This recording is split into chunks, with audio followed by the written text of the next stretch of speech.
7 pickleball shortcuts that will 10x your game. I started from the ground up as a 4.0 level player, did drills and played every day to make it all the way to a 6.0 duper. Now I have 2 professional tournament wins under my belt, and I'm sharing all of my knowledge with you that I wish I learned earlier. Number 1, the secret to dodging out balls is actually all in your ready position when you're at the kitchen line. So when I'm here, my paddle should be at about belly button height. This way, if the balls get attacked at me, I can react here.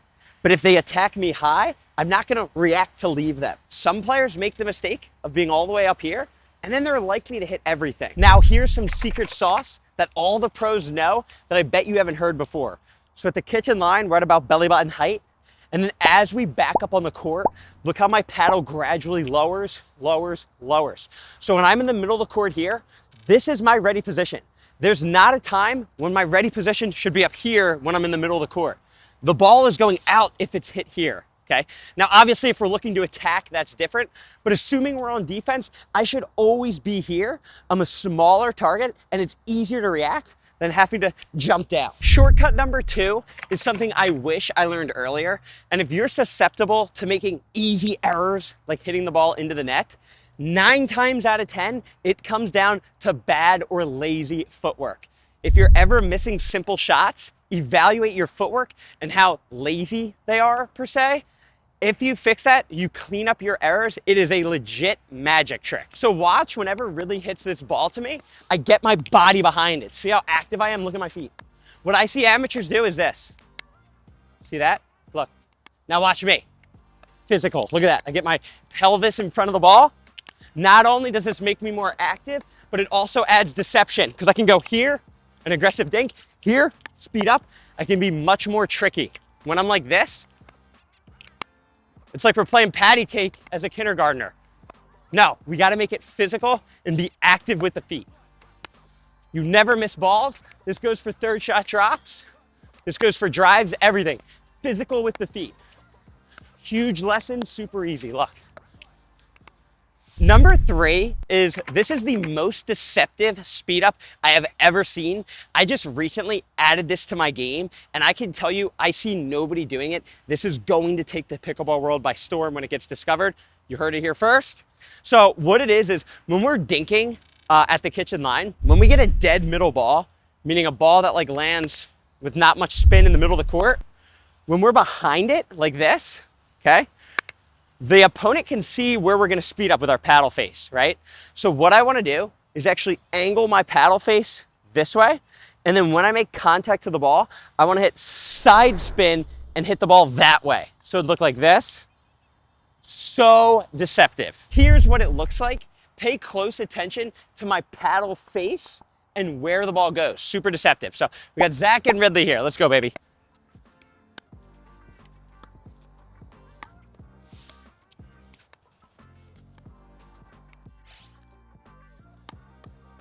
Now, if you do that early in the match, it actually sets up a clean winner through the middle because now they don't know where to cover. So this is what it would set up. Check this out.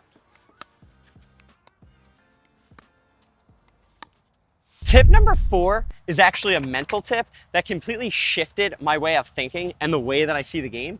Now, I have Ridley here because he hasn't heard this advice before, and I know he will benefit from it. So what it is in this new year, 2026, you probably set a New Year's resolution of, oh, I'm gonna drill more 5 days a week. Oh, I'm gonna go to the gym and lift weights to get in better shape. That's probably great and all, and it's only gonna last for about a week or 2 weeks. Instead of adding to your game, we actually just wanna subtract from our game. So let's remove the negatives. So choose 2 negatives that you have in your game and try to remove them. Instead of being a partner that rolls their eyes when their partner misses a ball, when I play with him, I definitely do that. Yeah, he rolls. I'm not gonna do that anymore. Be a positive partner at all times. And then instead of early speed ups, subtract that from your game. Yeah. So instead of adding, just remove negatives and make yourself good. Yeah, if I could say one thing, encouragement is huge in this game. I think that's something that I am really good at. It's something that I think you can learn from. Yeah. All right, you don't, pickleball, it's only a game to 11, right? And every point matters. so you don't want to berate your partner. Shortcut number 5 is how to make yourself dangerous at the kitchen line. This is something I absolutely love, especially because I'm a lefty, but it works for everyone. And what that is when we're dinking back and forth, if we have time on the ball, instead of me just standing here like this, I would actually run around and try to find my forehand. And the reason is this allows me to be tricky. Like, watch this. Speed up. He can't tell. When I turn my body sideways, he can't tell what's coming. Look at this. Sideways, dink that way. Sideways, speed up down the line. This sets up combos. What does that mean? When I run around the dink, check this out. When I go here, he has no clue where I'm speeding this ball up, but I do. So if I speed this ball up, I can put the triangle theory into full effect. So I run around the ball here. I know if I speed up there, I know to cover the next ball here. But he's way caught off guard because he doesn't know what I'm doing. So check this out.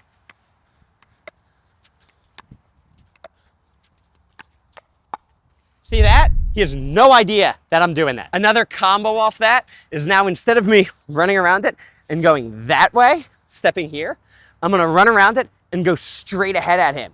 Cause the triangle effect says if you speed up straight ahead, the ball comes back straight ahead. So check this out, super deceptive, super tricky. Look. I want to tell you about this video's sponsor, Slam It Hydration. It's a new company that's taking the pickleball world by storm. These things taste amazing, but most importantly, they're healthier than any other products like this on the market. Here's some focus. All you do is rip it open, bam, pour it in, just like this. Simply close your bottle, shake it up, boom, and you're ready to rock. I chug these things in between and during matches. It helps me stay refueled, refreshed, and energized. Most importantly, I'm having no brain fog. I am locked in on the task at hand because I'm hydrated. Head on over to slamit.com and use my 10% off discount code tanner10 at checkout. Let's get back to the video. Shortcut number 6 is if you struggle with consistency in the middle of the court, I'm about to blow your mind. I haven't seen another video on this on the internet.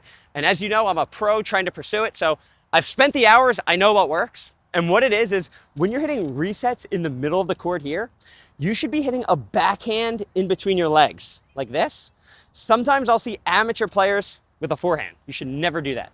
Okay, secondly, the important thing is if the ball is outside of our legs, our paddle should be sideways like this. It should not be like that. And that's on both sides. So like this, not like this. And the reason is, if I'm like this, I only have my wrist. I have nothing behind the ball. So if it hits, it's gonna pop up hugely. It's terrible. But if our paddle's sideways, it allows my whole body to be involved and it keeps the ball linear and low for the reset. It is a huge difference. If you're struggling with the reset in general, I'll just give you a few quick tips. So treat the reset identical to like a catcher in the MLB catching a 100-mile-an-hour fastball. When he catches that ball, he's gonna absorb like this. We are not gonna go out to the ball. Exact same concept here. When I'm resetting, I'm catching. I'm not hitting. Secondly, my wrists are super loose. I am not gripping the paddle tight at all. I'm very loose. So when that ball hits, it's like a sponge. Boom, and goes out. If we're stiff, it's just gonna trampoline to the moon. Shortcut number 7 is what is exactly going through a pro's mind when they're at the kitchen line dinking. I can almost guarantee that if you're a 4.0, your mind is probably blank and you're just thinking about see ball, hit ball, put it over the net. A pro is thinking 2 steps ahead, which allows them to have those fast hands and anticipation. What this means is when I'm dinking with Ridley here, I'm not just hitting it and hoping for the best. As the ball comes off of my paddle, I know if it's a good ball, meaning aggressive, and if it is, I'm thinking, oh, I hit a good shot, I should lean in after it because he might pop it up. So this is what that would look like. Like I'm in a dink battle, then watch me. Second it comes off, bam, see that? So I knew I hit a good shot. I was here where the pro or where the amateur player is standing here. So let's get a few more examples. So dink with me, Ridley. So I'm doing nothing, I hit a dead ball. Aggressive, I'm leaning in, attack. Perfect. Let's look again. So watch this. I'm dinking. Dead ball, nothing. I know nothing. Dead ball, nothing. I get an aggressive ball. Nice, I lean in. Attack. Bam. That's what I'm talking about. Same thing when we're working our opponent cross court. The most vulnerable spot when you're going cross court is the opponent's inside foot. So I'm gonna try to move him around, and in my brain, when I hit an aggressive ball to the middle, I'm gonna lean in after it and look for that attack. So check this out. So I'm dinking, condition him out wide, aggressive middle, pop up, skadoosh. Thanks for making it till the end of the video. If you, Ridley, get away. If you found this video valuable, make sure to comment down below your favorite tip. I will catch you in next week's video. We have Ridley back in action, so we're pumped on that. Let's go. YouTube thinks you should watch this video next, and so do I. Keep getting better at pickleball.